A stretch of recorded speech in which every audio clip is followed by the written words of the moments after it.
Well, when Washington bailed out the finance world more than a decade ago after the most recent financial collapse, the government set limits on CEO compensation, and they did it for a reason. Taxpayer bailouts should use to be saving jobs, not making corporate executives richer than they already are. So it's striking by contrast to see that the Department of Education, which began dishing out $14 billion in bailout funds for American universities this month, is not setting similar limits on how much university presidents get to pay themselves. And they pay themselves more than you might think, a lot. Columbia University, for example, is getting $12.8 million in bailout money despite having an $11 billion endowment.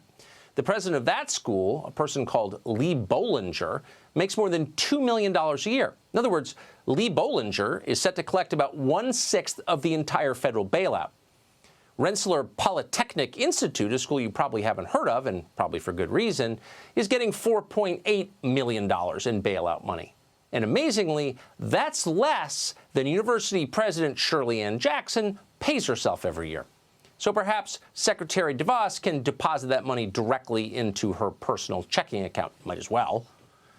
The University of Michigan, which is a public school with more than $12 billion in the bank, still got a $25 million bailout. They plan to spend $8 million on their football coach this year. They're still going to lose to Ohio State, which got $45 million in bailout money. That school pays its coaching staff $11 million.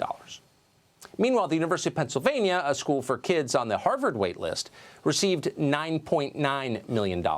The president of UPenn, Amy Gutmann, makes nearly $3 million. That's about a third of the entire bailout.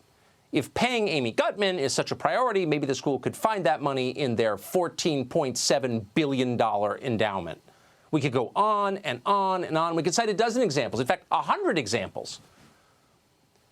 Young people in this country are the poorest group in this country, but the schools that pretend to educate them are the richest institutions we have. They're getting a bailout that young people could only dream of. Why?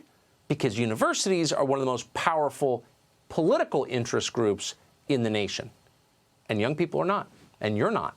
And that's why the government is blowing billions, giving them cash they don't need at the same time that you're wondering how to pay your mortgage. Now, Harvard has announced it won't be taking bailout funds. Why? Because they spent a week being shamed in public over it because they have a $40 billion endowment. But it shouldn't take shame for Harvard to do the right thing. They should be decent enough to do it. That's a pipe dream. They're not even close to decent. But in the absence of their decency, we need better laws. Not a single cent ever should be spent making rich universities even richer. They do enough harm to this country.